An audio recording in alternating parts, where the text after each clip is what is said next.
আসসালামু আলাইকুম ওয়া রাহমাতুল্লাহি ওয়া বারাকাতুহু। আলহামদুলিল্লাহি রাব্বিল আলামিন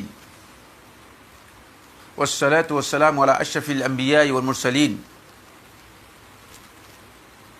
নবিয়িনা মুহাম্মাদিন ওয়া আলা আলিহি ওয়া আসহাবিহি ওয়া মান তাবি'আহুম বিইহসান ইলা ইয়াউমিদ্দিন, আম্মা বা'দ।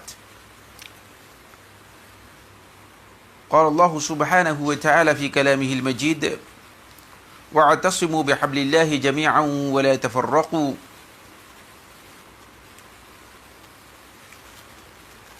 সম্মানিত দিনী ভাই ও বোনেরা,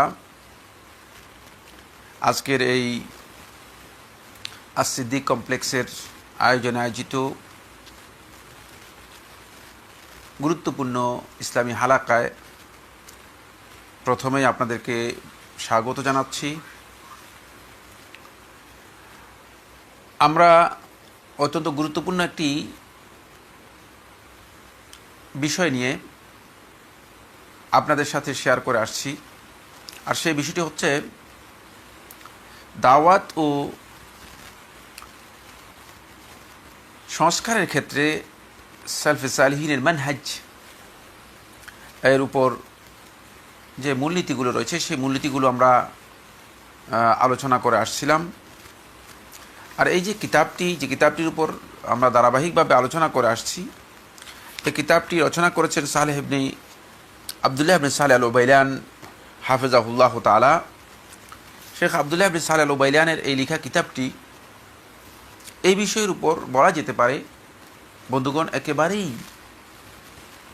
সর্বশেষ পর্যায়ের অত্যন্ত গুরুত্বপূর্ণ কিতাব, এবং এর পুরা কিতাবের বেশিরভাগ অংশই শেখ সালেহ আল ফৌজান হাফিজাহুল্লাহ তাআলা তিনিও এটার উপর তাকরিজ করেছেন এবং এটার উপর তাহরির করেছেন, সম্পাদনা করেছেন। তাই এই কিতাবটি অত্যন্ত গুরুত্বপূর্ণ। আর শেখ আবদুল্লাহ সালেহ আল উবাইলান হাফিজাহুল্লাহ তাআলা তিনি সত্যিকার সালাফদের মানহাজের অনুসারী এবং সালাফদের যে দাওয়াত রয়েছে দাওয়াতের একজন দাঈ আল্লাহ, বর্তমান পৃথিবীর ওলামায়ে কেরামদের কাছে পরিচিত একজন ব্যক্তি। আমরা গত আলোচনাতে নবম মূলনীতি আলোচনা করেছিলাম গত হালাকায়। আজকে দশম মূলনীতি আলোচনা করব।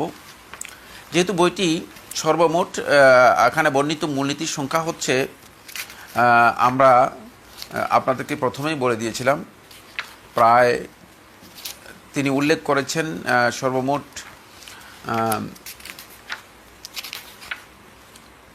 ৪৫টি মূলনীতি। তো ৪৫টি মূলনীতি হলে অনেক লম্বা হয়ে যাবে। পরবর্তী মূলনীতিগুলো আমরা আর বিশদ ব্যাখ্যায় যাব না। আমরা সর্বমোট ১০ থেকে ১৫টি মূলনীতির উপর যে বিস্তারিত আলোচনা করব, বাকি মূলনীতিগুলো শুধুমাত্র আপনাদেরকে মূলনীতি হিসেবে আমরা জানিয়ে দিয়ে আমরা অন্য একটি বিষয় নিয়ে ইনশাআল্লাহ তাআলা আমাদের আলোচনা অব্যাহত রাখব। আল্লাহ সুবহানাহু ওয়া তাআলার কাছে আমরা দোয়া করি আল্লাহ রাব্বুল আলামিন আমাদের সবাইকে সালফে সালিহিনের মানহাজ দাওয়াত এবং সংস্কারের ক্ষেত্রে সালফে সালিহিনের যেই দিক নির্দেশনা আছে, তাদের যে কর্মনীতি রয়েছে সেই কর্মনীতি যথাযথভাবে অনুসরণ করার তৌফিক দান করুন। আল্লাহ রাব্বুল আলামিন আমাদেরকে হেদায়েতের উপর পরিচালিত করুন এবং হেদায়েতের উপর আমাদেরকে অবিচল অটুট রাখুন। সুপ্রিয় দর্শক, দিনী ভাই বোনেরা, দশম মূলনীতি হচ্ছে শেখ আবদুল্লাহ আল উবাইলান হাফিজাহুল্লাহ তাআলা বলেন, আন্নাহুম ইয়াতাকিদুনা আন্নাল জামাআতা আসলুন মিন উসুলি দীনিহিম। আহলুস সুন্নাত ওয়াল জামাআহ অথবা সালফে সালিহিনগণ দৃঢ় প্রত্যয়ের সাথে বিশ্বাস পোষণ করতেন, বা তাদের এই দৃঢ় প্রত্যয় ছিল এই বিষয়ে, আন্নাল জামাআত হচ্ছে আসলুন মিন উসুলিদ্দীন, দ্বীনের যেই মূলনীতিগুলো রয়েছে তার মধ্যে একটি অন্যতম অত্যন্ত গুরুত্বপূর্ণ মূলনীতি আল জামা হচ্ছে ইসলামে অত্যন্ত গুরুত্বপূর্ণ একটি মূলনীতি। আল জামা শব্দটি রাসূলুল্লাহ সাল্লাল্লাহু আলাইহি ওয়াসাল্লামের হাদিসের পরিভাষা। আল জামা এর বিষয়ে কোরআনে কারীমের দিক নির্দেশনা এসেছে। বন্ধুগণ, আল জামা শব্দটি সালাফদের কাছে পরিচিত ছিল। এবং সলফে সালেহীনগণ ব্যবহার করেছেন, সাহাবায়ে কেরামদের মুখ থেকে উচ্চারিত হয়েছে। আল জামাআ শব্দটি অত্যন্ত গুরুত্বপূর্ণ একটি বিষয়, ইসলামের অন্যতম একটি মূলনীতি। এই বক্তব্যটুকু আহলুস সুন্নাত ওয়াল জামাতের আকীদার সাথে জড়িত এবং তাদের মানহাজ বা কর্মনীতির সাথে জড়িত। যেমনিভাবে এই বিষয়টি দাওয়াত এবং সংস্কারের ক্ষেত্রে অত্যন্ত গুরুত্বপূর্ণ একটি মূলনীতি। আসুন এবার আমরা বুঝবো যে বিষয়টি, সেটা হচ্ছে আল জামাআ। এটাকে আমরা আল জামাআ রেখে দিয়েছি। এটা আসলে কী জিনিস? আল জামাআ হচ্ছে মুসলিম উম্মার ঐক্যবদ্ধ থাকা, পরস্পর বিভেদ ও বিচ্ছিন্নতায় লিপ্ত না হওয়া, এটা হচ্ছে জামাআ। মুসলিম উম্মার সম্মিলনকে আল জামাআ বলা হয়। তাকে আল জামাআ শব্দটি ইসমুন লিল ইজতিমা, ইসমুন লিল ইজতিমা, নামটাকে বলা হয় তাকে জামাআ। সম্মিলিত, একত্রিত থাকা, বিচ্ছিন্ন না হওয়া, এটাকে বোঝানোর জন্য আল জামাআ শব্দটি ব্যবহার করা হয় তাকে। এবং আল জামাআ ইসলামের এবং ইসলামী জীবন ব্যবস্থার অন্যতম গুরুত্বপূর্ণ একটি মূলনীতি। এটা সালেফদের মানহাজ, অন্যতম গুরুত্বপূর্ণ একটি মূলনীতি। প্রথম কথা হচ্ছে আল জামাআর হাকিকত কি, যে এটি আসলুন মিন উসুলিদ দ্বীন, দ্বীনের গুরুত্বপূর্ণ অন্যতম মূলনীতি। এটা কী জিনিস? এরপরে আল জামাআ এর মধ্যে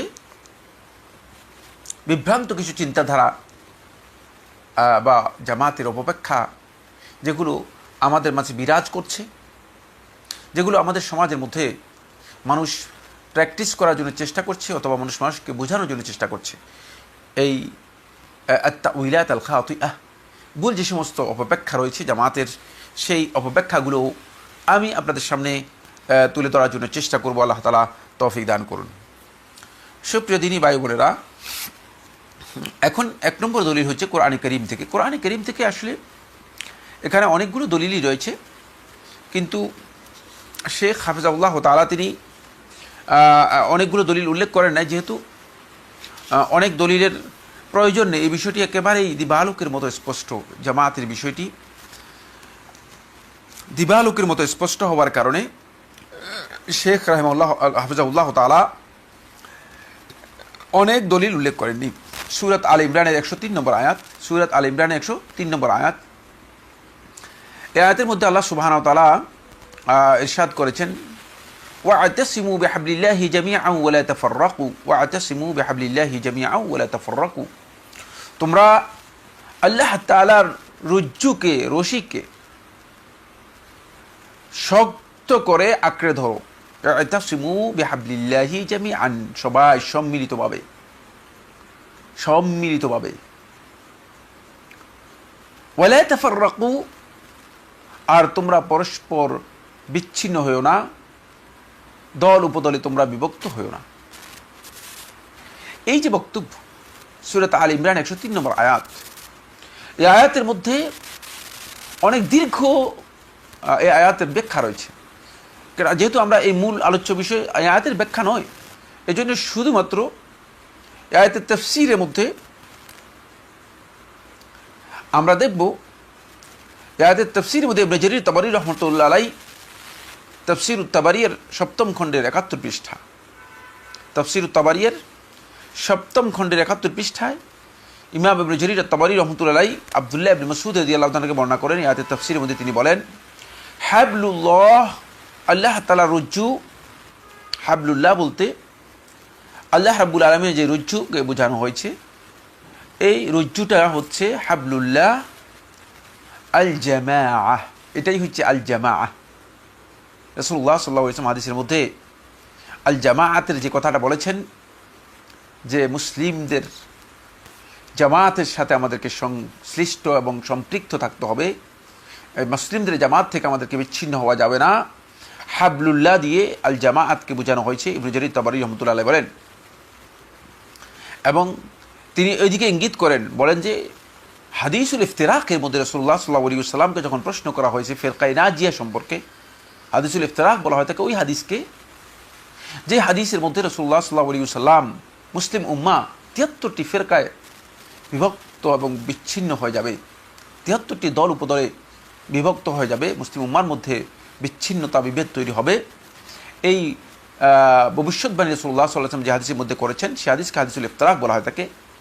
ওই হাদিসের মধ্যে রাসূলুল্লাহ সাল্লাল্লাহু আলাইহি ওয়াসাল্লামকে যখন জিজ্ঞেস করা হয়েছে ফিরকায়ে নাজিয়া সম্পর্কে, যে কোন দলটি, কোন ফিরকাটি নাজাত লাভ করবে, আপনি তো বলেছেন শুধুমাত্র একটি দল, শুধুমাত্র একটি ফিরকা নাজাত লাভ করবে, তাহলে সেই দলটি কোনটি?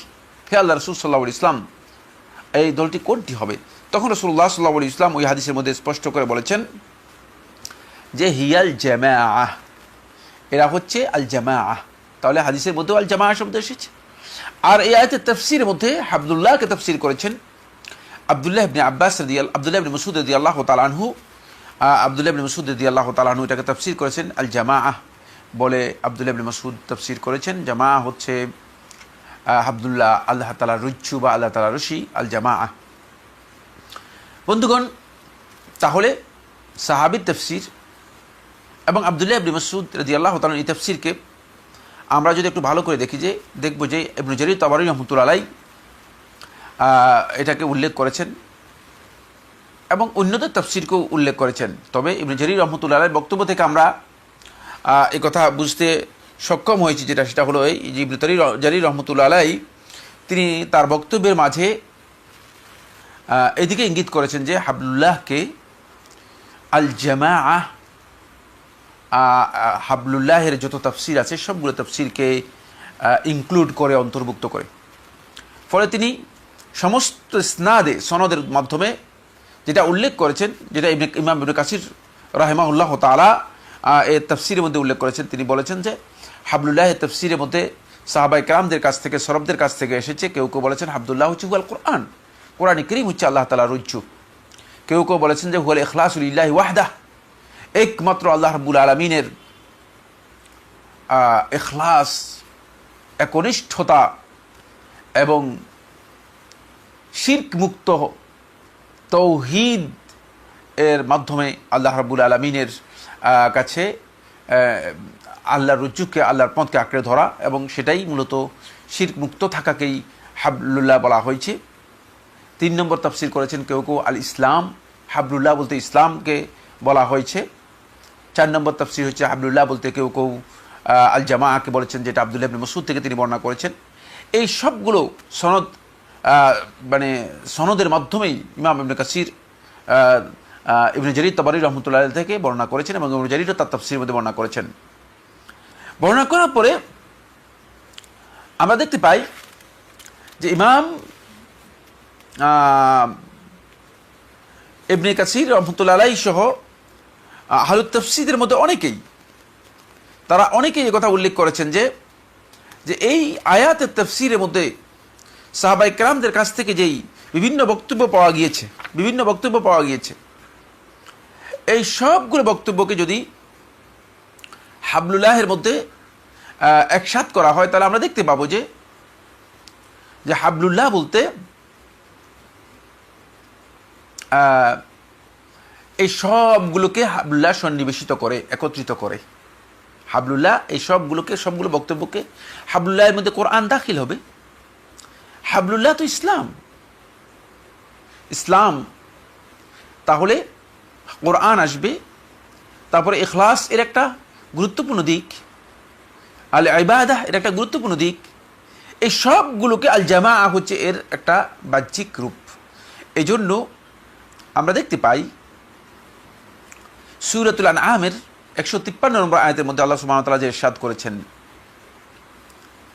এই আয়াতটি আল্লাহ রাব্বুল আলামিন যে ইরশাদ করেছেন, ওয়া আন্না হাযা সিরাতি মুস্তাকিমান ফাত্তাবিউহু ওয়া লা তাত্তাবিউস সুবুল ফাতাফাররাকা বিকুম আন সাবিলিহি ওয়া আন্না হাযা, নিশ্চয়ই এটি, সিরাতি আমার রাস্তা, মুস্তাকিমান সহজ সরল, এটাই আমার রাস্তা সহজ সরল, ফাত্তাবিউহু তোমরা এই রাস্তারই অনুসরণ করো, ওয়ালা তাত্তাবিউস সুবুল, ওয়ালা তাত্তাবিউস সুবুল তোমরা বহু রাস্তার অনুসরণ করো না, বহু পথের অনুসরণ করো না। তাহলে এখানে আল্লাহ সুবহানাহু ওয়া তাআলা তার রাস্তাকে একটি রাস্তা বলেছেন, এবং আল্লাহ রাব্বুল আলামিন রাস্তাকে আল্লাহ তাআলা দুইটি বৈশিষ্ট্য মণ্ডিত করেছেন। একটি হচ্ছে এটি সিরাত, মানে বিশাল রাস্তা, এটা কোনো ছোটোখাটো রাস্তা নয়। দ্বিতীয় হচ্ছে মুস্তাকিম, একেবারে সোজা রাস্তা, একেবারেই সোজা সরল রাস্তা, বাঁকা টাকা বক্রতা এর মধ্যে নেই, এর মধ্যে কোনো ধরনের বক্রতা নেই।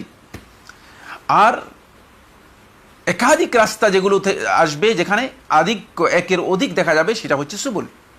এটাকে আল্লাহ তাআলা নিষেধ করেছে, ওয়ালা তাত্তাবিউস সুবুল ফাতাফাররাকা বিকুম আন সাবিলিহি। তাহলে আল্লাহর রাস্তা থেকে তোমাদেরকে শয়তান বিচ্ছিন্ন করে নিয়ে যাবে। তাফাররুকের পদ্ধতি হচ্ছে বহু রাস্তার দিকে যদি কেউ ধাবিত হয়, তাহলে এটা হচ্ছে তাফাররুক। এবং এই কথাই এই আয়াতের নির্দেশনা। আসুন দেখি আয়াতের তাফসীরের মধ্যে হাবরুল উম্মাহ, এই উম্মতের তাফসীরের যিনি দিক নির্দেশক, আল্লাহ রাসূল সাল্লাল্লাহু আলাইহি ওয়াসাল্লামের অত্যন্ত প্রিয়ভাজন সাহাবী আব্দুল্লাহ ইবনে আব্বাস রাদিয়াল্লাহু তাআলা আনহু, তিনি বলেন এই আয়াতের তাফসীরের মধ্যে তার থেকে বর্ণিত হয়েছে, আমার আল্লাহুল মুমিনিনা বিল জামাআহ, আল্লাহ সুবহানাহু ওয়া তাআলা এই আয়াতের মধ্যে মুমিনদেরকে আল জামাআ এর নির্দেশ দিয়েছেন। তাহলে বোঝা গেল আব্দুল্লাহ ইবনে মাসউদ রাদিয়াল্লাহু তাআলা এই আয়াত থেকে আল জামাআতের কি করেছেন, তাফসীর গ্রহণ করেছেন। তাহলে জামাআত কোরআনে কারীমের আয়াত থেকে বোঝা যাচ্ছে যে জামাআত শব্দটির নির্দেশ এটা আল্লাহ রাব্বুল আলামিনের পক্ষ থেকে, এবং সাহাবায়ে কেরামগণ কোরআন থেকে আল জামাআতের নির্দেশনা বুঝেছেন। সেই জামাআত হচ্ছে মুসলিমগণ, মুসলিম উম্মার যে ঐক্য রয়েছে, সে ঐক্যবদ্ধ থাকবে, এবং মুসলিমগণ পরস্পর বিরোধ এবং বিচ্ছিন্নতায় লিপ্ত হবে না, একে অপরের সাথে বিরোধে লিপ্ত হবে না, এই বিরোধ থেকে নিজেদেরকে বেরিয়ে আসবে। আব্দুল্লাহ ইবনে আব্বাস রাদিয়াল্লাহু তাআলা আনহু বলেন, আমার আল্লাহুল মুমিনিনা বিল জামাআহ, আল্লাহ সুবহানাহু ওয়া তাআলা মুমিনদেরকে নির্দেশ দিয়েছেন জামাতের। ওয়া নাহাহুম আনিল ইখতিলাফ ওয়া তাফাররুক, এবং এই আয়াতের মধ্যে তাদেরকে নিষেধ করেছেন, তাদেরকে আল্লাহ রাব্বুল আলামিন তাদের থেকে বিরত থাকতে বলেছেন, আনিল ইখতিলাফ মতবিরোধ থেকে, ওয়া তাফরিকাহ বিচ্ছিন্নতা থেকে, পরস্পর বিচ্ছিন্নতা থেকে, ওয়া আখবারাহুম এবং তাদেরকে এই খবর দিয়েছেন, এই সংবাদ দিয়েছেন, তাদেরকে এই ব্যাপারে নোটিফাই করেছেন আল্লাহ সুবহানাহু ওয়া তাআলা, আন্নাহু ইন্নামা হালাকা মান কানা ক্বাবলাহুম, যে তাদের পূর্ববর্তী যারা ছিল, তাদের পূর্বে যারা ছিল তারা ধ্বংস হয়ে গিয়েছে, বিল মিরা ওয়াল খুসুমাত, পরস্পর বিতর্ক বিতণ্ডায় লিপ্ত হওয়ার কারণে, ওয়াল খুসুমাত এবং পরস্পর বিবাদে লিপ্ত হওয়ার কারণে।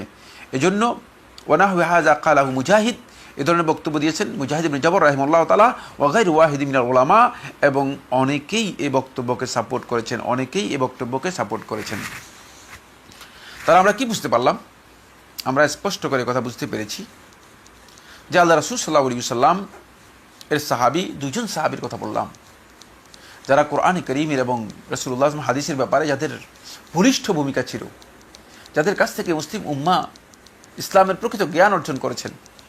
তারা আব্দুল্লাহ ইবনে মাসউদ রাদিয়াল্লাহু তাআলা আনহু হাবলুল্লাহ তাফসীরের মধ্যে আল জামাআ শব্দকে ব্যবহার করেছেন, মানে জামাআতের নির্দেশনা এখান থেকে পেয়েছেন বা এখান থেকে গ্রহণ করেছেন। ঠিক অনুরূপভাবে আব্দুল্লাহ ইবনে আব্বাস রাদিয়াল্লাহু তাআলা আনহু আন্না হাযা সিরাতি মুস্তাকিমান, সূরাতুল আনআম 153 নম্বর আয়াতের, যে এটাই আমার রাস্তা, যে রাস্তার দিকে আল্লাহ তাআলা ইঙ্গিত করেছেন, সেই রাস্তাটি হচ্ছে আল জামাআ, সেটা হচ্ছে আল জামাআ, এদিকে ইঙ্গিত করেছেন। তাহলে এটা আমাদের কাছে স্পষ্ট হলো। এটা হলো 1 নম্বর পয়েন্ট, যেটা আমরা সরাসরি আমার বন্ধুগণ কোরআনে কারীম এর নির্দেশনা থেকে আমরা পেলাম। দুটি আয়াত আমি দলিল হিসেবে পেশ করেছি। শেখ রাহিমাহুল্লাহ হাফিজাহুল্লাহ তাআলা একটি আয়াতকে দলিল হিসেবে পেশ করেছেন। আমাদের তৃতীয় দলিল হচ্ছে সূরা আল ইমরান 105 নম্বর আয়াত। সূরা আল ইমরান 105 নম্বর আয়াতের মধ্যে আল্লাহ সুবহানাহু ওয়া তাআলা ইরশাদ করেন, আল্লাহ রাব্বুল আলামিন বলেন, ওয়ালা তাকুনু কাল্লাযীনা তাফাররাকু ওয়াখতালাফু মিন বা'দি মা জাআহুমুল বায়িনাত, ওয়ালা তাকুনু, তোমরা তাদের মতো হইও না, তোমরা তাদের মতো হইও না, কাল্লাযীনা, যারা তাফাররাকু, পরস্পর বিভিন্ন দল উপদলে বিভক্ত হয়েছে, ফেরকাবন্দিতে লিপ্ত হয়েছে, অথবা বিচ্ছিন্নতা লিপ্ত হয়েছে, বিচ্ছিন্ন হয়ে গেছে। ওয়াখতালাফু, এবং বিরোধে লিপ্ত হয়েছে। এখানে ইখতিলাফ এর অর্থ হচ্ছে ইফতিরাক, অর্থাৎ ইখতিলাফের অর্থ এই নয় যে মতপার্থক্য মতবৈচিত্র্য না, এখানে ইখতিলাফের অর্থ হচ্ছে মতবিরোধ, পরস্পর মতবিরোধে লিপ্ত হয়ে বিচ্ছিন্নতার দিকে যেটি চলে গিয়েছে, ওয়াখতালাফু এবং ইখতিলাফ করেছে। এই আয়াতের মাধ্যমে আল্লাহ তাআলা ইঙ্গিত করছেন তোমাদেরকে অপরিহার্য একটি বিধান, তোমাদের জন্য অবধারিত একটি বিধান হচ্ছে যে তোমরা কোনোভাবেই বিচ্ছিন্নতা গ্রহণ করবে না, কোনোভাবেই পরস্পর বিরোধে যাবে না, কোনোভাবেই তোমরা ফেরকাবন্ধী বিভিন্ন দল উপদলে বিভক্ত হবে না, বরং তোমরা আল জামাআতের সাথে নিজেদেরকে সম্পৃক্ত রাখবে, জামাতের সাথে নিজেদেরকে সংযুক্ত রাখবে, এখান থেকে তোমরা আলাদা হবে না। এই আয়াতের মধ্যে আল্লাহ সুবহানাহু ওয়া তাআলা বলেন ওয়াখতালাফু, এই তোমরা তাদের মতো হবে না যারা মতবিরোধ করেছে, বিভিন্ন ফেরকাবন্দিতে লিপ্ত হয়েছে, মিন বা'দে মা জাআহুমুল বায়িনাত, তাদের কাছে সুস্পষ্ট নিদর্শন আসার পর। সুবহানাল্লাহ। আল্লাহ তাআলা ইঙ্গিত করেছেন ইহুদি এবং খ্রিস্টান সহ আহলে কিতাবদের দিকে, তাদের কাছে আল্লাহর পক্ষ থেকে ওহী এসেছে, তাওরাত এসেছে, ইনজিল এসেছে, তাদের কাছে বিভিন্ন ধরনের সহিফা এসেছে, আল্লাহ রাব্বুল আলামিনের পক্ষ থেকে কিতাব এসেছে। এই যে কিতাব তাদের কাছে এসেছে, এই হিদায়াতের কিতাবগুলো তাদের কাছে আসার পরেও তারা বিভিন্ন দল উপদলে বিভক্ত হয়ে গিয়েছে, বিচ্ছিন্ন হয়ে গিয়েছে। এই যে বিচ্ছিন্নতা তাদের মধ্যে এসেছে, এই বিচ্ছিন্নতার কারণ একটাই, সেটা হচ্ছে তারা নিজেরা দল উপদলে বিভক্ত হওয়ার কারণেই, পরস্পরের মধ্যে বিরোধ সৃষ্টি করার কারণে। এই জন্য আল্লাহ তাআলা এই দুটি কাজকে আমাদের জন্য হারাম করে দিয়েছেন, এই দুটি কাজকে হারাম করে দিয়েছেন।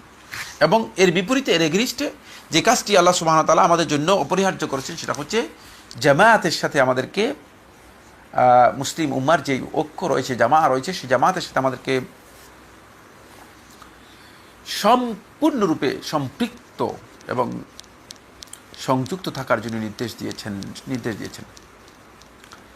এবার যে আয়াতটি আমরা আলোচনা করব সেটা হচ্ছে 4 নম্বর দলিল, সূরা আনামের 159 নম্বর আয়াত। সূরা আনামের 159 নম্বর আয়াত। এই আয়াতের মধ্যে আল্লাহ সুবহানাহু ওয়া তাআলা স্পষ্ট করেছেন যে আল্লাহ তাআলা যে আমাদেরকে বিভিন্ন বিচ্ছিন্নতা এবং মতবিরোধে লিপ্ত হওয়া থেকে নিষেধ করেছেন। ইন্নাল্লাযীনা ফাররাকু দীনাহুম ওয়া কানু শিয়াআন লাস্তা মিনহুম ফি শাই, আল্লাহ তাআলা ইরশাদ করেন নিশ্চয়ই যারা ফাররাকু দীনাহুম, তাদের দিনকে বিচ্ছিন্ন করেছে, তাদের দিনের মধ্যে তারা বিচ্ছিন্নতাকে, বিভেদকে কি করেছে, গ্রহণ করে নিয়েছে, অথবা দিনের বিষয়গুলোকে তারা বিভিন্নভাবে, বিচ্ছিন্নভাবে, বিক্ষিপ্তভাবে নিয়ে গিয়েছে। ওয়া কানু শিয়াআন, এবং তারা পরিণত হয়ে গিয়েছে বিভিন্ন দল উপদলে। লাস্তা মিনহুম ফি শাই, আপনি তাদের এই অবস্থানের থেকে কোথাও আপনার কোনো সম্পর্ক নেই, তাদের সাথে আপনার সামান্যতম কোনো সম্পর্ক নেই, তাদের এই অবস্থা থেকে তাদের এই অবস্থানের সাথে আপনার সামান্যতম কোনো সম্পর্ক নেই, আপনার কোনো সম্পর্ক নেই। অর্থাৎ আপনি কোনোভাবেই এই অবস্থানকে অনুমোদন দিতে পারেন না, অনুমোদন দেওয়ার অবকাশ নেই। এই আয়াত থেকে স্পষ্ট কথা বোঝা যাচ্ছে বন্ধুগণ যে আল্লাহ সুবহানাহু ওয়া তাআলা ফেরকাবন্দি, দলাদলি, বিভিন্ন দল এবং উপদলে বিভক্ত হওয়াকে আল্লাহ রাব্বুল আলামিন হারাম করে দিয়েছেন। এর পাশাপাশি আল্লাহ সুবহানাহু ওয়া তাআলা যে বিষয়টি স্পষ্ট করে দিয়েছেন সেটা হচ্ছে যে আমাদেরকে অবশ্যই সম্পৃক্ত থাকতে হবে, সংযুক্ত থাকতে হবে, আমাদেরকে আল জামাআর সাথে, মুসলিম উম্মার সামগ্রিক যে ঐক্য রয়েছে, এই ঐক্যের সাথে আমাদেরকে সম্পৃক্ত থাকতে হবে, সম্মিলিত থাকতে হবে। এর থেকে বিচ্ছিন্ন আলাদা হওয়া আমাদের জন্য জায়েজ নেই, এর জন্য আলাদা হওয়া আমাদের জন্য বৈধ নয়, এর জন্য আলাদা হওয়া আমাদের জন্য অবৈধ বা হারাম। এটা 4 নম্বর দলিল। আমরা 5 নম্বর দলিল হিসেবে সূরা আশ-শুরায় 13 নম্বর আয়াত আমরা উল্লেখ করব।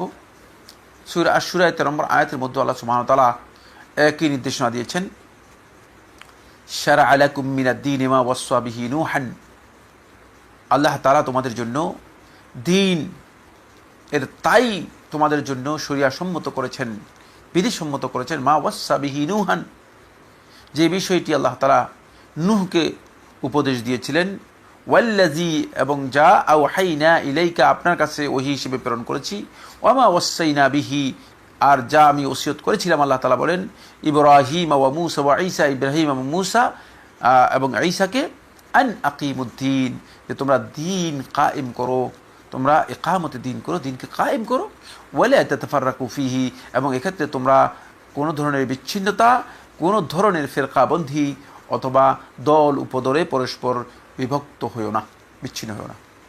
সূরা আশ-শুরার ১৩ নম্বর আয়াতের মধ্যে আয়াত থেকে বোঝা যাচ্ছে সলফে সালিহিনের মানহাজের সাথে বিষয়টি ওতপ্রোতভাবে জড়িত। সেটা হচ্ছে এই যে কোনোভাবে দ্বীনের ব্যাপারে জামাত থেকে বিচ্ছিন্ন হওয়া যাবে না, কোনোভাবে দ্বীনের ব্যাপারে জামাত থেকে বিচ্ছিন্ন হওয়া যাবে না, এবং মুসলিম উম্মার যে ঐক্য রয়েছে সে ঐক্যের সাথেই, মুসলিম উম্মার সামগ্রিক যে ঐক্য আছে সে ঐক্যের মধ্যেই নিজেদেরকে সম্পৃক্ত রাখতে হবে, সংযুক্ত রাখতে হবে। আলাদা হওয়ার সামান্যতম কোনো সুযোগ নেই, বরং আত-তাফাররুক, যে কোনো ধরনের ফিরকাবন্দি, যে কোনো ধরনের দল উপদলে বিভক্ত হওয়া ইসলামের নাম দিয়ে এটি হারাম, এটা ইসলামে হারাম করা হয়েছে, ইসলাম এটাকে নিষিদ্ধ করে দেওয়া হয়েছে, ইসলাম এটাকে হারাম করা হয়েছে। তাহলে আমরা সর্বমোট এখানে 5টি দলিল উল্লেখ করলাম, 5টি দলিল উল্লেখ করলাম, সবগুলো কোরআনে কারীম থেকে, এবং সবগুলো থেকে সাহাবায়ে কেরামগণ এটাই বুঝেছেন। এটা সালাফদের বুঝ থেকেও স্পষ্ট করেছি। সাহাবায়ে কেরামগণ, আমার বন্ধুগণ, সবগুলো দলিল থেকে এটাই বুঝেছেন, এটাই সাহাবায়ে কেরামদের বক্তব্য। এবার আসুন আমরা যাব যেখানে, সেটা হচ্ছে এবার হাদিসের দলিলে আমরা যাব। রাসূলুল্লাহ সাল্লাল্লাহু আলাইহি ওয়াসাল্লামের হাদিসের দলিলের কাছে যাই। হাদিসগুলো তো আল্লাহ নবী সাল্লাল্লাহু আলাইহি ওয়াসাল্লাম আমাদেরকে কী দিক নির্দেশনা দিয়েছেন। সহিহ মুসলিমের আমরা দেখতে পাই 1715 পৃষ্ঠায় এই হাদিসটি এসেছে সহিহ মুসলিমের মধ্যে,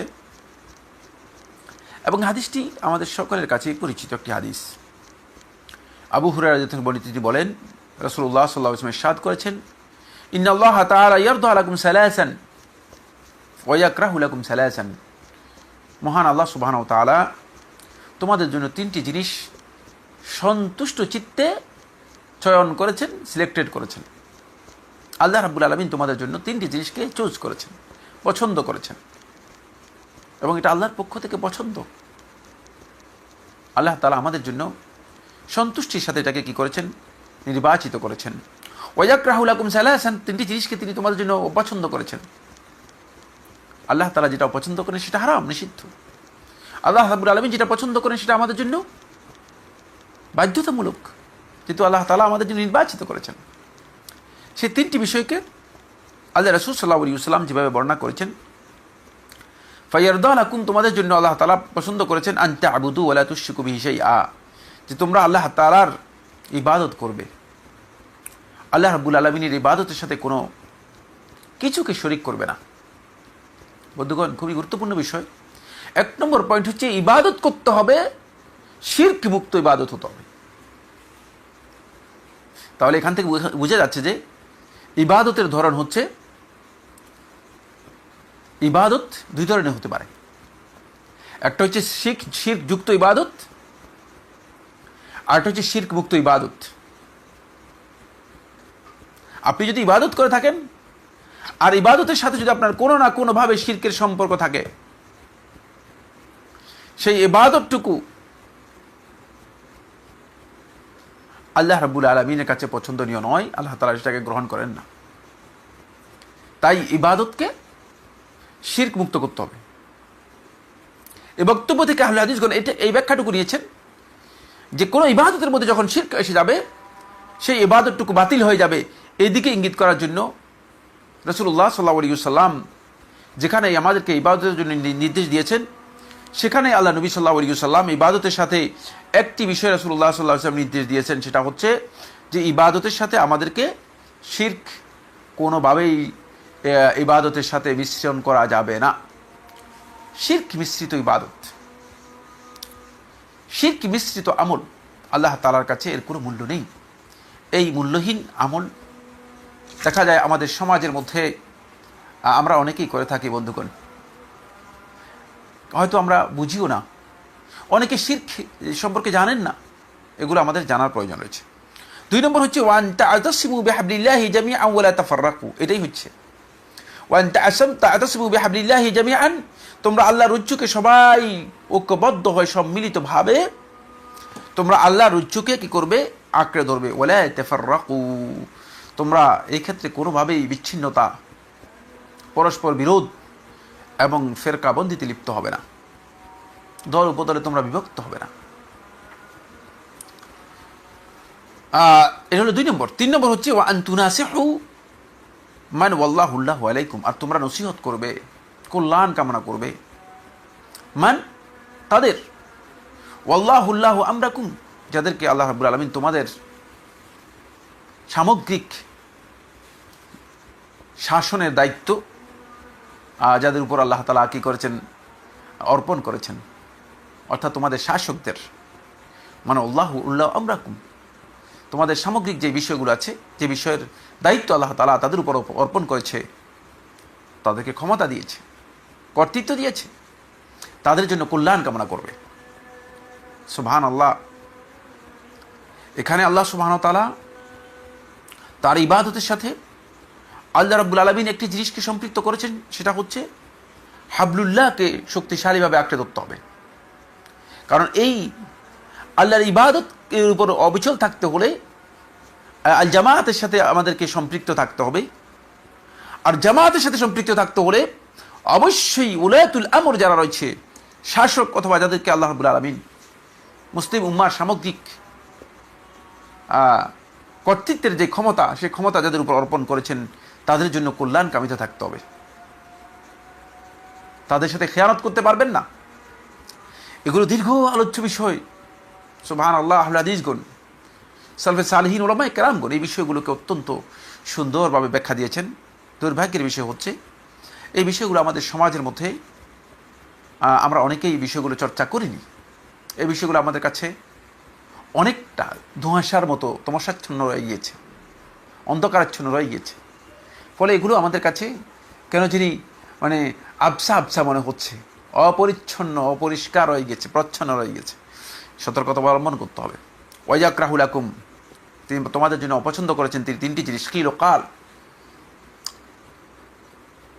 তর্ক বিতর্ক, তারপরে বাক বিতণ্ডায় লিপ্ত হওয়া। সুবহানাল্লাহ। যেটা আমাদের নিষেধ করা হয়েছে। অপ্রয়োজনীয় তর্ক বিতর্ক এবং কূটতর্কের মধ্যে আমরা অনেকেই নিজেদের লিপ্ত করছি এবং করে যাচ্ছি। আপনি যদি ফেসবুকে আসেন, ফেসবুকে আপনি স্পষ্ট দেখতে পাবেন সুবহানাল্লাহ আমাদের আলেমগণ কিছু ইখতিলাফি মাসআলা নিয়ে, যেগুলো আলেমদের মধ্যে ইখতিলাফ হয়েছে, সর্বোচ্চ তিনি হয়তো ইখতিলাফ বর্ণনা করতে পারেন। কারণ ইখতিলাফ তো আজকে হয়নি। তাকে ইখতিলাফের জন্য তিনি ইখতিলাফের কোনো সমাধানও দিতে পারবেন না। কারণ যারা ইখতিলাফ করে গিয়েছেন তারা অনেকেই একেবারে আল কর্নুল আউয়াল থেকে আরম্ভ করে কর্নুল সানি হিজরি প্রথম শতাব্দী এবং হিজরি 2য় শতাব্দীতে তাদের মৃত্যু হয়ে গিয়েছে। সুবহানাল্লাহ। সুতরাং আপনি এখন সমাধান করে দিবেন কিভাবে? তার সাথে আপনার আর এখন দেখা হবে? প্রশ্নই আসে, এটা সমাধান হবে না। ইখতিলাফ রয়ে গিয়েছে, ইখতিলাফ থাকবে। সুতরাং এই ইখতিলাফ বর্ণনা করতে পারেন, এই ইখতিলাফের ক্ষেত্রে আপনার দৃষ্টিভঙ্গি আপনি পেশ করতে পারেন, কিন্তু সেগুলো নিয়ে অপ্রয়োজনীয় কূটতর্কে লিপ্ত হওয়া, এই কাজগুলো দেখা যাচ্ছে যে আল্লাহ তাআলা যেটা অপছন্দ করেছেন সেটাকে আমরা গুরুত্ব দিচ্ছি বেশি। সেকেন্ড হচ্ছে ওয়াকাসরাতুস সুয়াল, আর অধিক পরিমাণে প্রশ্ন করা, অপ্রয়োজনীয় প্রশ্ন, অধিক প্রশ্ন। কাসরাতুস সুয়াল, দেখা যায় যে প্রশ্ন করে অপ্রয়োজনীয় বিষয়গুলো নিয়ে প্রশ্ন করা। অনেকে প্রশ্নের মাধ্যমে নিজের বাহাদুরি করার জন্য চেষ্টা করেন। এটা কিন্তু খুব ভালো কাজ না। রাসূলুল্লাহ সাল্লাল্লাহু আলাইহি ওয়াসাল্লামের হাদিস কিন্তু বলছি, এবং সহিহ মুসলিমের হাদিস, এর কিছু পার্ট, মানে যে লবসটা আমরা বলতেছি এটা সহিহ মুসলিমের, কিছু অংশ কিন্তু সহিহ বুখারীর মধ্যে এসেছে। সুতরাং খবরদার, সতর্কতা অবলম্বন করতে হবে, খেয়াল রাখতে হবে, আমাদেরকে খেয়াল রাখতে হবে যে আমরা আসলে কি করছি। কাসরাতুস সুয়াল, অপ্রয়োজনীয় বিষয়গুলো নিয়ে আমরা দেখি যে মানে প্রশ্ন করি। প্রশ্ন করা হচ্ছে শুধুমাত্র এই নয়, প্রশ্ন করা হচ্ছে এই উদ্দেশ্যে যে যাতে করে আলেমদের মাঝে বিভেদ তৈরি করা যায়। প্রশ্ন করা হচ্ছে যাতে করে আলেমদের মাঝে ফেরকাবন্দি এবং ফাসাদ তৈরি করা যায়, বিপর্যয় সৃষ্টি করা যায়। প্রশ্ন করা হচ্ছে এই উদ্দেশ্যকে সামনে রেখে যে একজন আলেমের পিছনে আরেকজন আলেমকে কিভাবে সুন্দর করে লেলিয়ে দেওয়া যায়। মাআযাল্লাহ, আল্লাহ তাআলা ক্ষমা করুক। এই লোকগুলো বুঝেই নাই যে ইসলামের আসলে মূলনীতির সাথে তাদের এই কাজের কোনো সম্পর্ক নেই। থার্ড, ওয়া ইদাতুল মাল, সম্পদকে ধ্বংস করা, নষ্ট করা। সম্পদ আল্লাহ তাআলার আমানত, সকল প্রকার সম্পদ। এখানে কমনলি রাসূলুল্লাহ সাল্লাল্লাহু আলাইহি ওয়াসাল্লাম বলে দিয়েছেন। সুতরাং সুনির্দিষ্টভাবে কথা বলার সুযোগ নেই, অবকাশ নেই যে এটা সম্পদের জন্য। সকল সম্পদ সবগুলোই আমানত। সুতরাং এই আমানত কোনোভাবেই খেয়ানত করা যাবে না এবং নষ্ট করা যাবে না। এটা হলো 1 নম্বর। এই হাদিস থেকে আহলে হাদিসগণ বুঝেছেন যে এখানে জামাতের সাথে সম্পৃক্ত থাকার ব্যাপারে আল্লাহ রাসূল সাল্লাল্লাহু আলাইহি ওয়াসাল্লাম দিক নির্দেশনা করেছেন এবং রাসূলুল্লাহ সাল্লাল্লাহু আলাইহি ওয়াসাল্লাম এই বক্তব্য থেকে এটাই বোঝা যায়। এবার আমরা যাব যে হাদিসটি বর্ণনা করবো। এই হাদিসটি সহিহ বুখারী এবং মুসলিমের মধ্যে এসেছে। হুযায়ফা রাদিয়াল্লাহু আনহু বর্ণিত হাদিস। সুবহানাল্লাহ, বন্ধুগণ, এটা খুবই গুরুত্বপূর্ণ। অনেক লম্বা হাদিস কিতাবুল ফিতানের মধ্যে এসেছে। ফিতনায়ের যে হাদিসগুলো বর্ণনা করেছেন সেখানে এই হাদিসের আমি শুধুমাত্র যতটুকু শাহেদ, মূল যেই আমার দরকার ততটুকু আমি পেশ করব। দুআতুন আলা আবওয়াবি জাহান্নাম। একটি সময় আসবে, কিয়ামতের আগে এমন একটি সময় আসবে, দুআতুন আলা আবওয়াবি জাহান্নাম, এমন কিছু সংখ্যক দাঈ বেড়ে আসবে, এমন কিছু সংখ্যক দাওয়াতি কাজে লিপ্ত ব্যক্তি বেরিয়ে আসবে, যারা নিজেদেরকে দায়ী হিসেবে মনে করবে, যারা মনে করবে যে আমরা দাওয়াতি কাজ করছি। এমন কিছু সংখ্যক দায়ী আল্লাহ নিজেদেরকে মনে করবে আসবে আলা আবওয়াবি জাহান্নাম, যারা মানুষদেরকে জাহান্নামের দরজার দিকে আহ্বান করবে, যারা দাঁড়িয়ে আছে জাহান্নামের দরজার উপর এবং সেই দিকে মানুষদেরকে আহ্বান করবে। মাআযাল্লাহ। আজকের দায়ীদের যদি ফেসবুকে একটু দেখেন ভালো করে, তাহলে আপনার কাছে স্পষ্ট হয়ে যাবে তাদের ভাষা, তাদের কথা, তাদের বক্তব্য থেকে বোঝা যায় যে তারা কি আসলে ইসলামের দিকে আহ্বান করছে না তারা কিসের দিকে আহ্বান করছে। তারা কোরআন এবং হাদিসের বক্তব্যকে নিজেদের মন মতো অপব্যাখ্যা করছে। তারা ইসলামের বক্তব্যকে সলফে সালেহিন যেভাবে বুঝেছেন, সাহাবায়ে কেরামের পরবর্তী সময় তাবিনদের পরবর্তী সময় তাবিনগণ, আল্লাহ এবং তার রাসূলের যে বক্তব্যগুলো ছিল সে বক্তব্যগুলোকে যেভাবে বুঝেছেন তারা এর অপব্যাখ্যা করে দিচ্ছে। বরং তাদের মধ্যে এমন ব্যক্তি পর্যন্ত রয়েছে, আমরা আশ্চর্য হই, হতবাক হই, যারা আল্লাহ রাসূল সাল্লাল্লাহু আলাইহি ওয়াসাল্লামের হাদিস পড়ে নিজের মন মতো ব্যাখ্যা করে দিচ্ছেন। এমন ব্যক্তি রয়েছে যিনি কোরআনে কারীমের আয়াত তেলাওয়াত করে, কোরআনে কারীমের মন গড়া অর্থ করে মানুষদেরকে একথা বলছেন যে এটা হচ্ছে কোরআনে কারীমের আধুনিক তাফসীর। মাআযাল্লাহ, আল্লাহ তাআলা এদের হেদায়েত দান করুন। এরা হচ্ছে দুআতুন আলা আবওয়াবি জাহান্নাম, জাহান্নামের দরজার উপর দাঁড়ানো ওই সমস্ত দাঈ যারা জাহান্নামের দিকে মানুষদেরকে আহ্বান করবে। মান আজাবাহুম ইলাইহা, যারা তাদের এই আহ্বানের দিকে সাড়া দেবে, কাযাফুহু ফিহা, তারা জাহান্নামে তাদেরকে নিক্ষেপ করবে, সরাসরি জাহান্নামে নিক্ষেপ্ত করবে, জাহান্নামে প্রবেশ করাবে। কুলতু, সাহাবী হুযায়ফা রাদিয়াল্লাহু তাআলা আনহু, আমরা জানি হুযায়ফাতুল ইয়ামান রাদিয়াল্লাহু তাআলা আনহু আল্লাহ রাসূল সাল্লাল্লাহু আলাইহি ওয়াসাল্লামের সাহিবুস সির ছিলেন। গোপন কথাগুলো রাসূলুল্লাহ সাল্লাল্লাহু আলাইহি ওয়াসাল্লাম হুযায়ফা রাদিয়াল্লাহু তাআলার কাছে পেশ করতেন।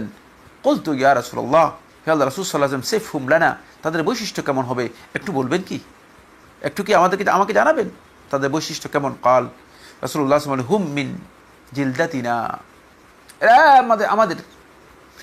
আমাদের মধ্য থেকেই হবে, আমাদের কওম থেকেই হবে, আলাদা নয়, সবাই আমাদের মধ্য থেকেই হবে।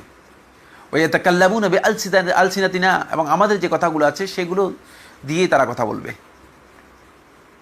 তাদের কথাও আমাদের কথার মতোই হবে, আর এরা আমাদের মধ্যেই এবং আমাদের মতোই কথা বলবে, অর্থাৎ কোরআন এবং হাদিস দিয়ে কথা বলবে, এবং তারা আমাদের এই দাঈয়ের পোশাক নিয়েই দাওয়াতের ময়দানেই কাজ করবে। এই ধরনের লোকই হবে। কুলতু, আমি বললাম, ফামা তা'মুরুনি ইন আদরাকানি যালিক, যদি এই সময় আমি পেয়ে যাই, এই কঠিন এই ফিতনার সময় যদি আমি পেয়ে যাই যে দুআত আলা আবওয়াবি জাহান্নাম, তারা এসে যাওয়ার এই সময়টুকু আমি যদি পেয়ে যাই, ফামা তা'মুরুনি, আপনি আমাদের কি নির্দেশ দেন, আমাকে কি নির্দেশ দেন, আমি কি কাজটি করব, আমার করণীয় কি হবে? কাল, রাসূলুল্লাহ সাল্লাল্লাহু আলাইহি ওয়াসাল্লাম বললেন, তালজামু জামাআতাল মুসলিমিনা ওয়া ইমামাহুম, এটাই তালজাম, সম্পৃক্ত থাকবে, আঁকড়ে ধরবে মুসলমানদের জামাত সামগ্রিক যে ঐক্য রয়েছে ঐক্যকে ওয়া ইমামাহুম, এবং তাদের যে ইমাম এর সাথেই থাকবে, বাহিরে যাবে না। তাদের যেই শাসক আছে, তাদের শাসক এবং তাদের যেই সামগ্রিক যে ঐক্য রয়েছে সে ঐক্যের সাথে সম্পৃক্ত থাকবে। আলাদা কোনো গ্রুপ নয়, আলাদা কোনো দল নয়, আলাদা কোনো গোষ্ঠী নয়, তাদের সামগ্রিক জামাতুল মুসলিমিনের সাথে থাকবে। বন্ধুগণ, জামাতুল মুসলিমিন হচ্ছে মুসলিম উম্মার সামগ্রিক ঐক্য, সবাই যেই মূল কাঠামোর সাথে জড়িত রয়েছে এবং শাসক এর সাথে সম্পৃক্ত রয়েছে। তাদের ইমাম বলতে এখানে বোঝানো হয়েছে ওই ইমাম। খুব ভালো করে বুঝুন এই হাদিস থেকে, যার ব্যাপারে তারা ঐক্যমতে পৌঁছে, তাকে মুসলিম উম্মার এই কর্তৃত্ব এবং ক্ষমতার এই গুরুদায়িত্ব তার উপর অর্পণ করেছে, সেই ইমামের কথা বোঝানো হয়েছে। এটা ঐক্যমতে হতে হবে। তারা বসিয়েছেন যাকে, তিনি ইমাম হবেন, এটা বৈধ ইমাম হতে হবে। এরপর কুলতু, তারপর আমি প্রশ্ন করলাম, হে আল্লাহ রাসূল সাল্লাল্লাহু আলাইহি ওয়াসাল্লাম, ফাইন লাম ইয়াকুন লাহুম জামাআহ ওয়ালা ইমাম। সুবহানাল্লাহ, রাদিয়াল্লাহু আনহু ওয়া আরদাহ, হুযায়ফাতুল ইয়ামান রাদিয়াল্লাহু তাআলা আনহু, আল্লাহ রাব্বুল আলামিন, হুযায়ফা, আপনার উপর আল্লাহ তাআলা সন্তুষ্টি আসুক এবং আল্লাহ রাব্বুল আলামিন আপনাকে জান্নাতের মধ্যে উচ্চ মাকাম দান করুন। যে হুযায়ফা রাদিয়াল্লাহু তাআলা পরিস্থিতি বুঝতে পেরেছিলেন, তখন এমন একটি প্রশ্ন করলেন যে প্রশ্নটি আজকের এই যুগের জন্য অপরিহার্য, এবং যে প্রশ্নটি হতে পারে যে কিয়ামত পর্যন্ত মুসলিম উম্মার জন্য অবধারিত। মুসলিম উম্মাকে যে প্রশ্নের উত্তর জানা দরকার হতো, কিন্তু যদি হুযায়ফা রাদিয়াল্লাহু তাআলা আনহু আল্লাহর রাসূল সাল্লাল্লাহু আলাইহি ওয়াসাল্লামকে এই প্রশ্ন না করতেন, তাহলে এর উত্তর আসতো না। এই হাদিসটি সহিহ বুখারী ও মুসলিমের মধ্যে। বন্ধুগণ, খুব ভালো করে খেয়াল করুন, এই হাদিসটি সহিহ বুখারী ও মুসলিমের মধ্যে।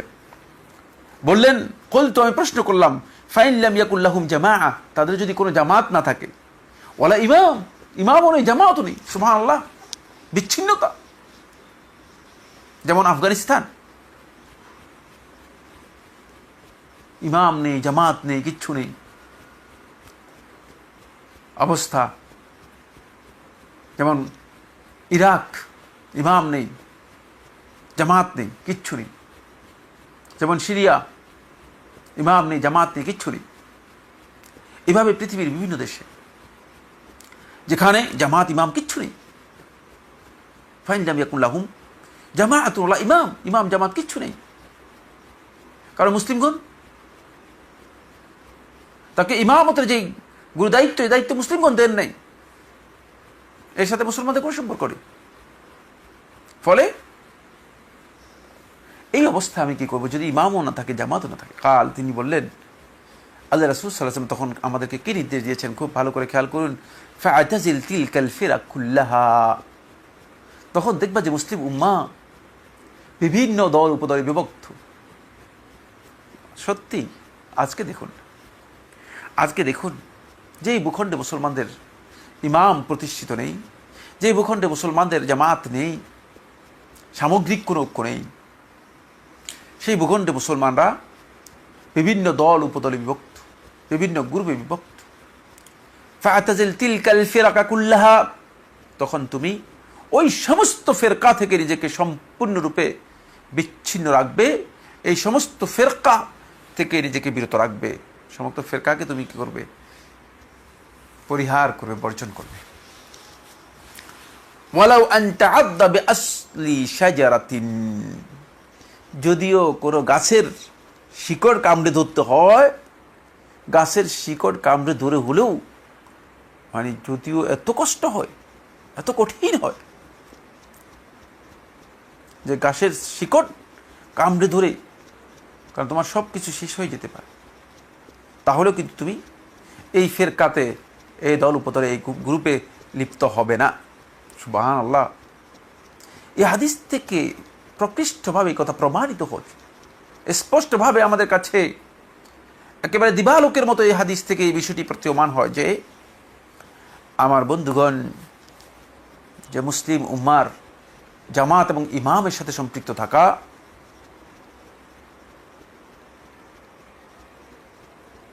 এটি কত অপরিহার্য একটি বিষয়, এবং এটাকে যে এই সালেফদের এই মানহাজ এর মধ্যে আসলুন মিন উসুলিদ দ্বীন, দ্বীনের যে মৌলিক বিষয়গুলো আছে তার মধ্যে একটি এবং মূল নীতির অন্যতম এই কথা যে বলা হয়েছে, এটা একেবারেই মানে রাসূলুল্লাহ সাল্লাল্লাহু আলাইহি ওয়াসাল্লামের বক্তব্যে সুস্পষ্ট প্রমাণ, সরাসরি বোঝা যাচ্ছে। তারপর আল্লাহ নবী সাল্লাল্লাহু আলাইহি ওয়াসাল্লাম বলেন, হাত্তা ইউদ্রিকাকাল মউত, তোমাকে মৃত্যু তোমার কাছে আসা পর্যন্ত, তোমাকে মৃত্যু পাওয়া পর্যন্ত, মানে তুমি মৃত্যুর মুখোমুখি হওয়া পর্যন্ত তুমি চেষ্টা করবে এগুলো থেকে নিজেকে দূরে রাখতে। পান তালা দালিক, এই অবস্থায় তুমি থাকবে, কোনো দল উপদলের মধ্যে লিপ্ত হবে না। সুবহানাল্লাহ। এই হাদিসটি সহিহ বুখারী মুসলিমের মধ্যে যখন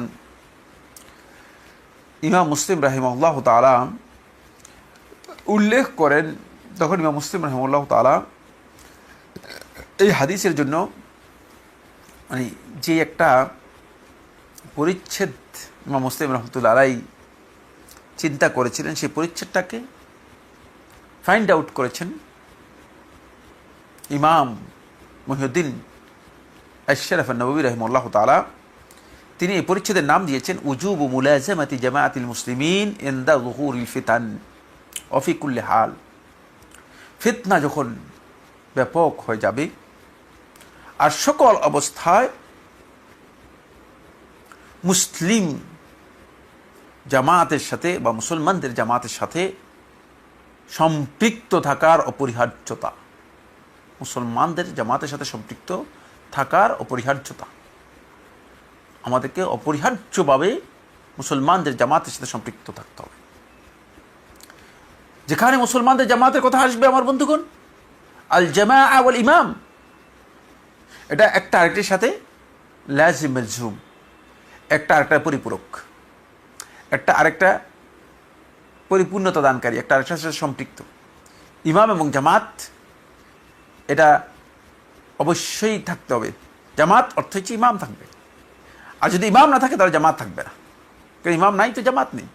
এই জন্য ইমাম এবং জামাত দুটি একটা আরেকটার সাথে খুবই ওতপ্রোতভাবে জড়িত বিষয়। এজন্য তিনি এখানে স্পষ্ট করে উল্লেখ করে দিয়েছেন যে মুসলমানদের জামাতের সাথে সম্পৃক্ত থাকার বিষয়টি ওয়াজিব। ওয়া তারকিল খুরুজ আলা আইম্মাতিল জাওর, এবং অত্যাচারী শাসকদের বিরুদ্ধে বিদ্রোহ করা থেকে বিরত থাকতে হবে। তারকুল খুরুজ, তাদের বিরুদ্ধে অত্যাচারী হলে তাদের বিরুদ্ধে খুরুজ, বিদ্রোহ করা যাবে না। আই আলা আইম্মাতিল জাওর, যাদেরকে মুসলিমগণ ইমাম বানিয়েছেন কিন্তু তারা জুলুম করতেছে, অত্যাচার করতেছে, তাদের কথা বলা হচ্ছে, খুব ভালো করে খেয়াল করতে হবে। নবী রহমতুল্লাহ বক্তব্যটা আমি ভুল পড়েছি, সরি। ওয়া তাহরিমিল খুরুজ মিনাত তাআতি ওয়া মুফারাকাতিল জামাআহ। ওয়া তাহরিমিল খুরুজ, তিনি হেডলাইন দিয়েছেন ওয়া তাহরিমিল খুরুজ মিনাত তাআহ, ইমামের, মুসলিমদের ইমামের আনুগত্য থেকে বের হওয়া, বিদ্রোহ করা, এবং এটা হারাম। ও মুফারাকাতিল জামা, এবং জামাতের থেকে নিজেকে আলাদা করে নেওয়া অথবা ভিন্ন কোনো ফেরকার দিকে চলে যাওয়া, এটাকে হারাম বলেছেন। ইমাম বুখারী রহমতুল্লাহ আলাইহি এর এই হাদিসের বক্তব্য থেকে ইবনে বাত্তার রাহিমাহুল্লাহ তাআলা তিনি বলেন, এই হাদিসের ব্যাখ্যার মধ্যে ইবনে বাত্তার রহমতুল্লাহ আলাইহি আহলে হাদিসদের বক্তব্য উল্লেখ করতে গিয়ে, কোট করতে গিয়ে তিনি বলেছেন, ফিহি হুজ্জাতুন লিজামাআতিল ফুকাহা, এই হাদিসের মধ্যে এই প্রমাণ স্পষ্ট, ফি উজুবি লাজুবি জামাআতিল মুসলিমিন, যে মুসলমানদের জামাতের সাথে সম্পৃক্ত থাকার বিষয়টি যে অপরিহার্য, এই অপরিহার্যতাটা যে একদল ওলামায়ে কেরাম, আলেমদের একটা বিশাল মানে দল ওলামায়ে কেরাম যে বলেছেন এটা ওয়াজিব, অপরিহার্য, এটা এর জন্য হুজ্জাত প্রমাণ হচ্ছে এই হাদিসের মধ্যে। এই হাদিসকে তিনি এভাবে ব্যাখ্যা করেছেন, এই হাদিসকে তিনি এভাবে ব্যাখ্যা করেছেন। আসুন বন্ধুগণ, এখানে আমি 3 নম্বর হাদিসটি আপনাদেরকে বলবো। আবু হুরায়রা রাদিয়াল্লাহু আনহু বর্ণিত তিনি বলেন রাসূলুল্লাহ সাল্লাল্লাহু আলাইহি ওয়াসাল্লাম ইরশাদ করেছেন, এটা সহিহ মুসলিমের মধ্যে এসেছে, নাকাল মান খারাজা মিনাত তাআহ, যে ব্যক্তি মুসলিম শাসক, আত-তাআহ হলো আনুগত্য, এখানে আত-তাআহ তাআর মধ্যে আত-তাআত ইমামুল মুসলিমিনকে বোঝানো হয়েছে, কারণ তাআতটা শুধুমাত্র ইমামুল মুসলিমিনের জন্য অপরিহার্য। এজন্য হাদিসের লফজগুলো বুঝতে হলে অবশ্যই সালফে সালেহিন এবং আহলে হাদিসগণ যেভাবে হাদিসকে বুঝেছেন ঠিক সেভাবে আমাদেরকে বোঝার জন্য চেষ্টা করতে হবে। মান খারাজা মিনাত তাআহ, যে আনুগত্য থেকে বেরিয়ে যাবে, ওয়া ফারাকাল জামাআহ,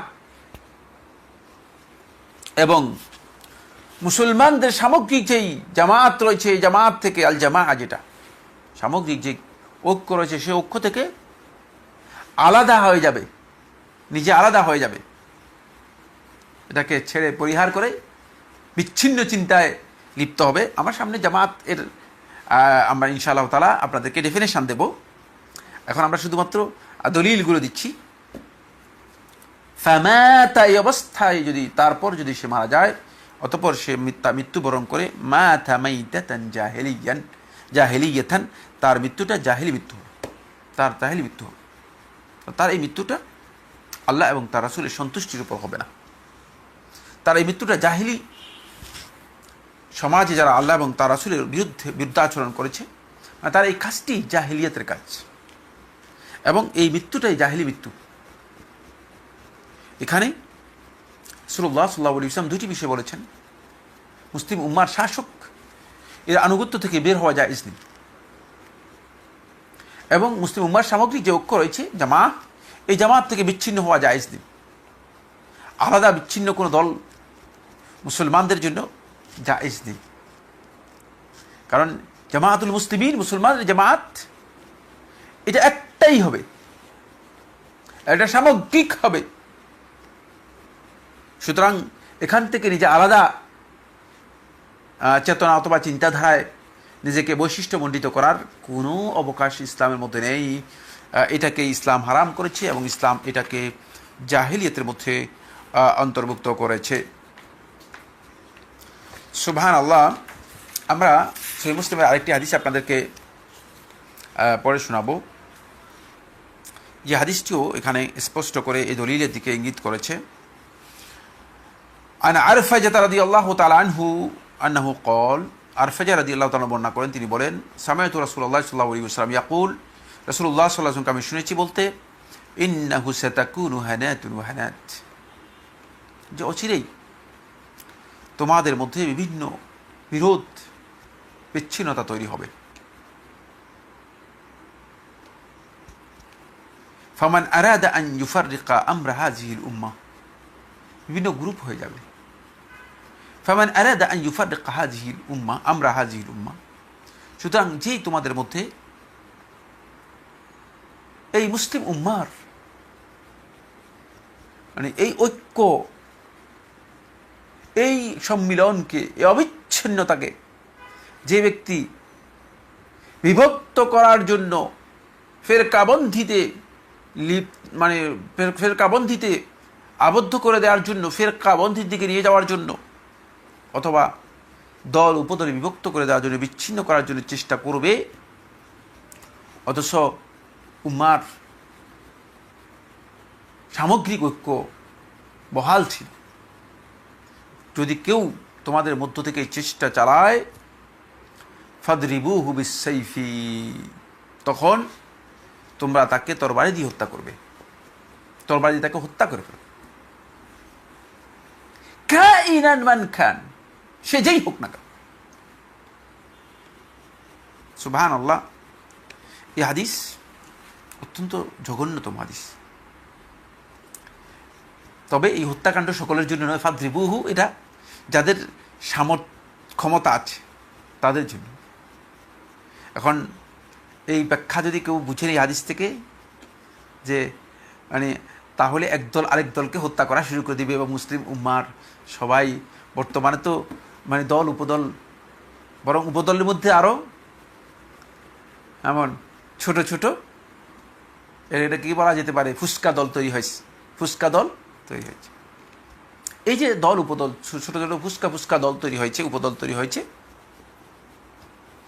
যদি আমরা কথা বলি যে মানে এদেরকে মানে যারা মুসলিম উম্মার এই ঐক্য নষ্ট করতে চায় বা মুসলিম উম্মার এই জামাতকে যারা কি করেছে বিচ্ছিন্ন করতে চায়, তাদেরকে হত্যা করে ফেলে, তাহলে একদল আরেক দলকে হত্যা করে ফেলবে না। এটা শুধুমাত্র এই নির্দেশ শুধুমাত্র যিনি জামাতের ইমাম এবং জামাতে ওই যে এই জামাত যে আছে, জামাতের যিনি দায়িত্বশীল, যিনি শাসক গোষ্ঠীর কাছে যদি তাদের কাছে সুস্পষ্ট দলিলের মাধ্যমে প্রতীয়মান হয়, তাহলে তার বিরুদ্ধে যুদ্ধ করা, তাকে হত্যা দণ্ড দেওয়া এবং মুসলিম উম্মার মধ্যে এই ধরনের বিচ্ছিন্নতা তৈরি করা একটা ফৌজদারি হত্যা দণ্ডযোগ্য অপরাধ, এদিকে ইঙ্গিত করার জন্য আল্লাহর হাবিব সাল্লাল্লাহু আলাইহি ওয়াসাল্লাম এই কথা বলেছেন।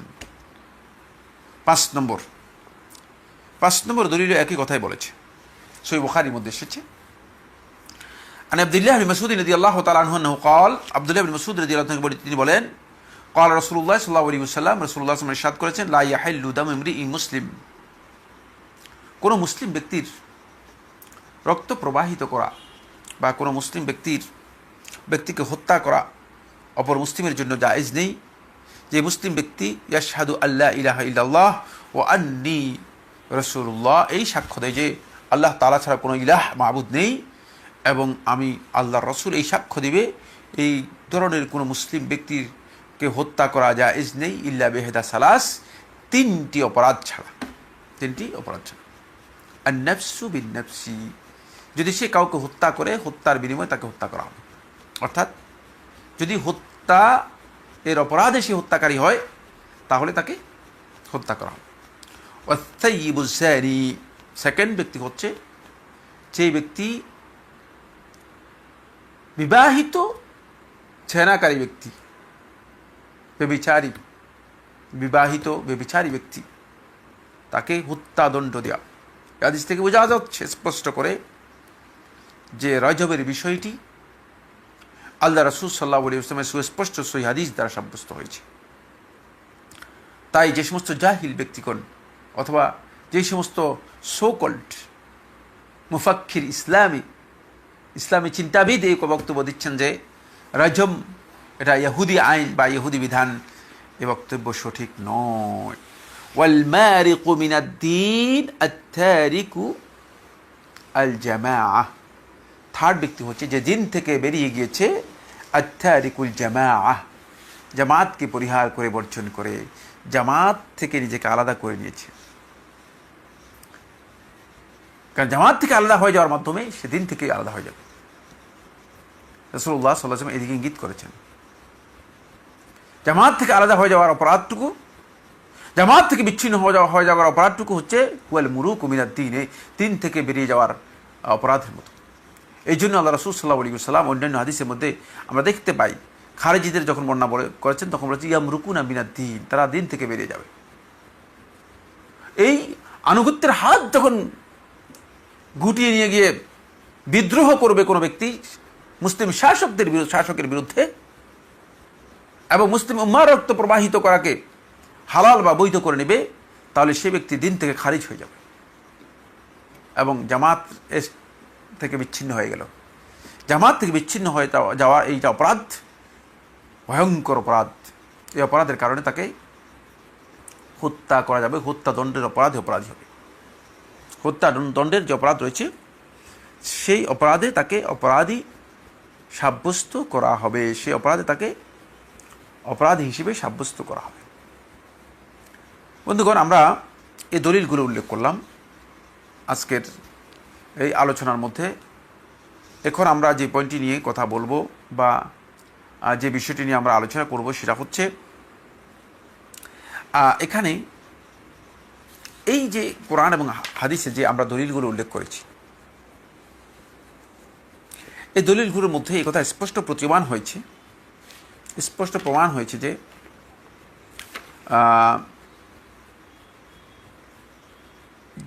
জামাত হচ্ছে মুসলিম উম্মার সামগ্রিক ঐক্যের সাথে সম্মিলিত থাকা, একত্রিত থাকা, এখান থেকে কোনো ধরনের বিচ্ছিন্নতা অথবা পরস্পর বিরোধ করে দল এবং উপদলে বিভক্ত না হওয়া, এটি অপরিহার্য ইসলামের একটি মূলনীতি। এই বক্তব্যটুকু ইমাম শাফি রহমতুল্লাহ আলাইহি থেকে বর্ণনা করেছেন, তিনি উল্লেখ করেছেন। ইমাম শাফি রহমতুল্লাহ রিসালার মধ্যে বিস্তারিত আলোচনা করেছেন, অনেক দীর্ঘ বক্তব্য। আমি যেহেতু সময় আমাদের ঘনিয়ে এসেছে, এই জন্য আমি আর বেশি কথা বলবো না। রিসালা এর 475 পৃষ্ঠা, 476 পৃষ্ঠায় এই বিষয়টি বিস্তারিত আলোচনা করেছেন ইমাম শাফি রহমতুল্লাহ আলাইহি। মুদ্রা কথা যেটা, সেটা হচ্ছে ইমাম শাফি রহমতুল্লাহ আলাইহি বলেছেন, জামাত বলতে আমরা এখানে এটাই বুঝেছি, সেটা হচ্ছে হালাল এবং হারাম এর আনুগত্যের ক্ষেত্রে মুসলিমগণ, মুসলিম জামাত, মুসলমানদের সামগ্রিক যেই কথা রয়েছে, সামগ্রিক যেই মূলনীতি রয়েছে, সেই মূলনীতি থেকে বাহির হবে না, সেই মূলনীতিকে আঁকড়ে ধরবে। এটাই মূলত এখানে আল্লাহ নবী সাল্লাল্লাহু আলাইহি ওয়াসাল্লাম জামাত বলতে এই দিক নির্দেশনা করেছেন বা এটাকে বুঝিয়েছেন। আবু শামা রাহিমাহুল্লাহ তাআলা তিনি তার কিতাবের মধ্যে এই কথা বলেছেন যে এখানে জামাত বলতে বোঝানো হয়েছে মুসলিম উম্মাহ, লুজুমুল হক ওয়া ইত্তিবাইহি, মুসলিম উম্মার লোকেরা হক যেটা কোরআন এবং হাদিসের মাধ্যমে প্রমাণিত হবে সেটাকে আঁকড়ে ধরবে এবং সেটারই অনুসরণ করবে। ওয়া ইন কানা আল মুতামাসসিকু বিহি কালিলান, যদিও এর অনুসারী, যদিও একে আঁকড়ে ধরার লোক সংখ্যা, জনবল কম হয়। ওয়াল মুখালিফু লাহু কাসীরান, আর যদিও কোরআন এবং হাদিসের সত্যিকার হক এর অনুসারী, এদের বিরোধী যদিও অনেক বেশি হয়। লিআন্নাল হাক্কা হুয়া আল্লাযী কানাত আলাইহিল জামাআতুল উলা, কারণ হক ওইটাই যার উপর আল জামাআতুল উলা, প্রথম জামাত অর্থাৎ সাহাবায়ে কেরামের জামাত যার উপর ছিলেন, মিন আহাদি নবী সাল্লাল্লাহু আলাইহি ওয়াসাল্লাম ওয়া আসহাবে, নবী সাল্লাল্লাহু আলাইহি ওয়াসাল্লামের সময় থেকে, সাহাবায়ে কেরামের সময় থেকে, ওটাই হচ্ছে হক। অর্থাৎ এটাকে যারা আঁকড়ে ধরবে তারাই জামাতের উপর থাকবে। ওয়ালা নানজুর ইলা কাসরাতি আহলিল বাতিল ওয়া মান বা'দাহুম, কোনোভাবেই বাতিলের অনুসারী, বিভ্রান্তির অনুসারীর আধিক্য দিকে আমরা তাকাবো না এবং তাদের পরবর্তীদের দিকে আমরা তাকাবো না, তাদের পরবর্তী দিকে আমরা তাকাবো না। তার কারণ হচ্ছে অনেকেই আছে যে এখন হক কি তা আমরা বিচার করে থাকি আধিক্যের মাধ্যমে। এত লোকে এই কথা বলছে, এত লোকে এই কাজ করছে, তাহলে এটা কি বাতিল? এরা সবাই কি বাতিলের উপর আছে? এরা সবাই কি বিভ্রান্ত? এরা সবাই কি পথভ্রষ্টতার উপর আছে? কাল্লা, কখনো না। এই বক্তব্যই ভুল। এটি সালাফদের মানহাজ থেকে প্রমাণিত হয়নি, বরং আমি আপনাদের কাছে ইমাম তিরমিজি রহমতুল্লাহ আলাইহি সুনান আত-তিরমিজি এর মধ্যে যে বিষয়টি উল্লেখ করেছেন, সেই বিষয়টি আমি শুধুমাত্র আপনাদের কাছে দৃষ্টি আকর্ষণ করব। সময় নেই যেহেতু আমাদের হাতে, বিস্তারিত বলতে আমরা পারবো না। সেটা হচ্ছে এই, ইমাম তিরমিজি রহমতুল্লাহ আলাইহি জামাতের ব্যাপারে যখন আব্দুল্লাহ ইবনে মুবারক রাহিমাহুল্লাহ তাআলাকে প্রশ্ন করা হয়েছে, তখন তিনি জামাত এর ব্যাপারে সুনির্দিষ্ট ব্যক্তির নাম উল্লেখ করে বলে দিয়েছেন, বলেছেন অমুক অমুক হচ্ছে জামা। তখন তাকে এই কথা বলা হয়েছে যে এরা তো একজন ব্যক্তি, বলছে এরা একজন হলেও জামাত, হকের উপর অধিষ্ঠিত থাকার নামই হচ্ছে জামাত। তার বোঝা গেল যে সালফে সালিহিনদের মধ্যে আহলুল হাদিস মুহাদ্দিসিনগণ এবং জুমহুর আহলুল হাদিস উলামায়ে কেরামগণ একথা বুঝেছেন, আহলুত তাহকিক এটা বুঝেছেন যে হক এর সাথে সম্পৃক্ত থাকা, হক থেকে বিচ্ছিন্ন না হওয়া, এটাই হচ্ছে জামাতের সাথে সম্পৃক্ত থাকা। এটা একটি বিষয়। এখন আমি যাব যে পয়েন্টটি নিয়ে আলোচনা করার জন্য, সেটা হচ্ছে জামাতের আসলে প্রকৃত পরিচয় কী বা জামাতের হাকিকত কী? বন্ধুগণ, জামাতের আসল হাকিকত হচ্ছে যেটা, সেটা হলো আল জামা বলতে জুমহুর সালফে সালেহিনগণ বলেছেন যে জামাত শব্দটি এখানে দুটি জামাতকে বোঝানোর জন্য ব্যবহার করা হয়েছে। এখানে দুই ধরনের জামাত রয়েছে। একটি হচ্ছে চিন্তাধারা এবং আকীদাগত দিক থেকে যারা ঐক্যবদ্ধ, একই সূত্রে গাঁথা, অর্থাৎ জামাআত আল আকীদা, আকীদার জামাআত। এটি বাহ্যিক দৃশ্যমান নয়, অদৃশ্যমান। এটা বস্তুনিষ্ঠ নয়, ব্যক্তিদের একত্রিত করার বিষয় নয়, ব্যক্তি বা দল উপদলের ঐক্যবদ্ধতার বিষয় নয়। এটা হচ্ছে চেতনা এবং চিন্তাধারার ঐক্যের বিষয়। এটা হচ্ছে আল জামা আল মানবিয়্যা। এই জামাত বলতে বোঝানো হয়েছে যারা মৌলিকভাবে শেখুল ইসলাম ইবনে তাইমিয়া রাহমাতুল্লাহ তাদের ওয়াস বর্ণনা করেছেন। আমি বলবো সামনে ইনশাআল্লাহ তাআলা, সময় যদি আমাদেরকে সাপোর্ট করে, যে আর কতক্ষণ সময় আছে? সময় শেষ হয়ে গেছে। আচ্ছা, আমি 2 মিনিটের মধ্যে শেষ করছি। যে জামাত বলতে বোঝানো হয়েছে যারা সত্যিকার কোরআন এবং সুন্নাহ এবং সালফে সালেহিনের মানহাজ অনুযায়ী, বুঝ অনুযায়ী কোরআন এবং সুন্নাহর অনুসরণকে যারা আঁকড়ে ধরেছে, এরা হচ্ছে আসল জামা। এদেরকে বোঝানো হয়েছে।